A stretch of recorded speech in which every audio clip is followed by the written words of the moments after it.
Hello friends, welcome to my YouTube channel family trio. It's me Aswathy Ajith. ഇത് ഞങ്ങളുടെ വീടാണ്. മലപ്പുറം ജില്ലയിലെ ചങ്കുവെട്ടി എന്ന് പറഞ്ഞ സ്ഥലമാണ് കേട്ടോ ഇത്. ഒരു സന്ധ്യാസമയത്താണ് ഞാൻ ഈ വ്ലോഗ് ചെയ്യുന്നത്. ഞങ്ങളൊരു ചെറിയ യാത്ര പോവാണ് എൻ്റെ വീട്ടിലേക്ക് കേട്ടോ. കോഴിക്കോടാണ് എൻ്റെ വീട്. അപ്പോൾ അതിന് വേണ്ടിയിട്ട് ഞാൻ പാറുവിന് റെഡി ആക്കുന്നതാണ് നിങ്ങൾ ഈ കാണുന്നത്.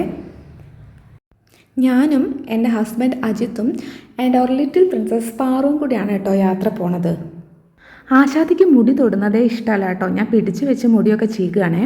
പാറു ഇപ്പോൾ ഓടിപ്പോണത് തറവാട്ടിലേക്കാണ് കേട്ടോ. തൊട്ടടുത്താണ് തറവാട്. മുത്തശ്ശിനെയും കാണാനുള്ള പോക്കാണ് കേട്ടോ ഇത്.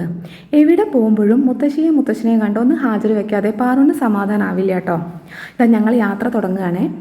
കാറിൽ എൽബോർഡ് വെച്ചത് എന്താണെന്നറിയോ? ഇടയ്ക്ക് ഞാനും ഇവനെ ഒന്ന് പണിയാറുണ്ട് കേട്ടോ. അപ്പോൾ എന്നെ പേടിച്ചിട്ടാണ് അജിത്ത് എൽബോർഡൊക്കെ വെച്ചതേ. ഒരാവേശത്തിൽ ഞാൻ തുടങ്ങിയെന്നേ ഉള്ളൂ കേട്ടോ. കുറച്ച് കഴിഞ്ഞാൽ ഡ്രൈവർ മാറുവേ. എൻ്റെ വീട് കോഴിക്കോട് ജില്ലയിലെ പേരാമ്പ്രയ്ക്കടുത്തുള്ള നടുവണ്ണൂരാണ് കേട്ടോ. പേരാമ്പ്ര എല്ലാവരും കേട്ട് കാണും.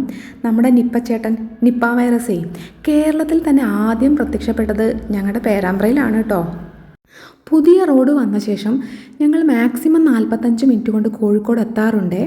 പക്ഷേ ഇപ്പോൾ വീണ്ടും കൂരിയാട് റോഡൊക്കെ അപകടമായ ശേഷം ഞങ്ങളൊരു 1.5 മണിക്കൂർ എടുത്താൽ മാത്രമേ കോഴിക്കോട് എത്തൂ കേട്ടോ. എന്തൊക്കെ ആയാലും സമയം പോണത് ഞങ്ങൾ അറിയാറേ ഇല്ല കേട്ടോ. യാത്ര തുടങ്ങുമ്പോൾ പാറുക്കുട്ടി വായ തുറന്നാൽ പിന്നെ വീടെത്തിയാലേ വായ അടയ്ക്കൂ കേട്ടോ. അങ്ങനെ 2-2.5 മണിക്കൂർ യാത്രയ്ക്ക് ശേഷം ഞങ്ങൾ എൻ്റെ വീടെത്തിയിട്ടോ. ഇപ്പോൾ പാറു ഇവിടുത്തെ മുത്തശ്ശിനെയും കാണാനുള്ള എക്സൈറ്റ്മെൻറ്റിലാണേ. അവരും അങ്ങനെ തന്നെയാണ് കേട്ടോ, കാത്തിരിക്കുകയാണേ. ഇനിയത്തെ കാഴ്ചയൊന്നും പറയണ്ട.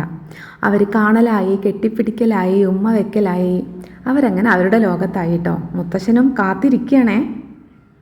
ഈ കാണുന്നതാണ് കേട്ടോ എൻ്റെ അച്ഛനും അമ്മയും. ഞങ്ങൾ എപ്പോൾ വീട്ടിലേക്ക് വരുമ്പോഴും ഞങ്ങളെ ഇഷ്ടത്തിനനുസരിച്ചാണ് കേട്ടോ അമ്മ ഫുഡൊക്കെ ഉണ്ടാക്കി വെക്കാറ്. അപ്പോൾ ഈ പ്രാവശ്യം ഞങ്ങൾ പറഞ്ഞത് നൂൽപുട്ടും കടലക്കറിയും മതിയെന്നായിരുന്നേ.